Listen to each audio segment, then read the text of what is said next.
किंचन सर्वत्र भगवान ही है। बस आवश्यकता दृष्टि में है, दृष्टि बदलने की है। सृष्टि तो वैसी ही है, सृष्टि तो यथावत है, दृष्टि बदलने की आवश्यकता है। कुम्हार घड़ा बनाता है, कुम्हार को घड़ा बनाने के लिए मिट्टी की आवश्यकता होती है, चाक की आवश्यकता होती है। पर भगवान जब इस सृष्टि को बनाते हैं तो भगवान को सृष्टि बनाने के लिए किसी चाक की आवश्यकता नहीं है, किसी मिट्टी की आवश्यकता नहीं है। भगवान ही चाक बन जाते हैं, भगवान ही मिट्टी बन जाते हैं, भगवान ही बनाने वाले हैं। और बनाने के बाद जैसे जैसे कुम्हार घड़ा इत्यादि बनाता है तो उसी मिट्टी से घड़ा बनाता है, उसी से सरोका बनाता है, उसी से कुल्हड़ बनाता है, उसी से सुराही बना देता है, उसी से विविध प्रकार के मिट्टी के पात्र बना देता है। ऐसे ही भगवान ने किसी पात्र को मनुष्य बना दिया, भगवान ने किसी पात्र को हाथी बना दिया, किसी को चेंटी बना दिया, किसी को चेटा बना दिया, किसी को गधा बना दिया, सब भगवान के द्वारा। अब जब यह बात समझ में आ जाए कि सब भगवान के द्वारा बनाए हैं और सब भगवान ही हैं, तब किसी में दोष बुद्धि नहीं दिखेगी।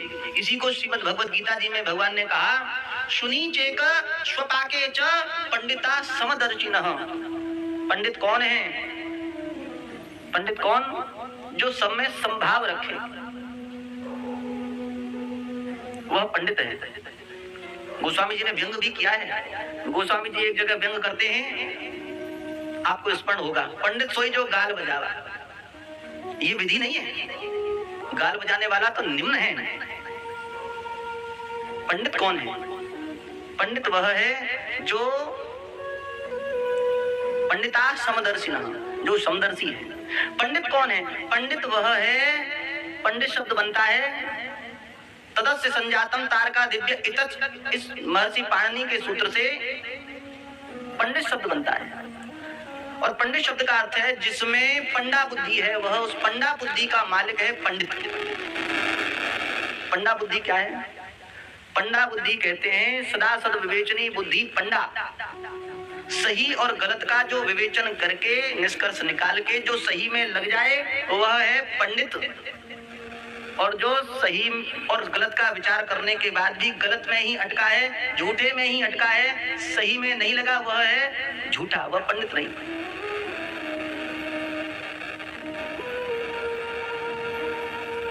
पंडित वह है जो समदर्शी है। भगवान ही सर्वत्र हैं, इस बात को विचारें।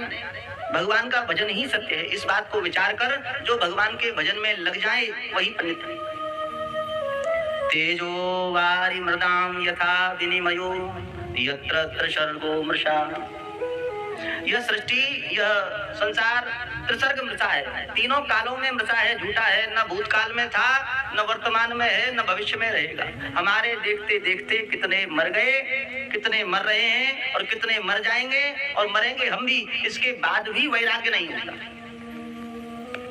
कितना आश्चर्य है। यमराज जी अपने पार्षदों से कहते हैं, अपने सेवकों से कहते हैं, सुलभम भगवान नाम जिह्वाच वशवर्तिनी तथापि नरकम यान्ति किमाश्चर्य मतः परम। भगवान का नाम भी सुलभ है, गुरुदेव भगवान की कृपा से, संतों की कृपा से, और जीव भी भगवान ने दी है। पर इसके बाद भी भगवान से प्राप्त समय, शरीर, जीव का प्रयोग संसार की झूठी प्रशंसा और झूठी मिथ्या निंदा में ही किया, भगवान के नाम में नहीं किया। शरीर उसी का धन्य है जो भगवान का भजन करे, जिह्वा उसी की धन्य है जो भगवान का नाम ले। जब नाम जापक अपनी जिह्वा से किसी व्यक्ति की निंदा करता है तब स्वयं भगवती सरस्वती, क्योंकि सरस्वती जी वाणी की अधिष्ठात्री हैं, वे सरस्वती उस जीव को श्राप देती, अरे तुझे यह जीव वह यह वाणी दी थी भगवान के गुणगान गाने के लिए, पर तू तो इससे दूसरों की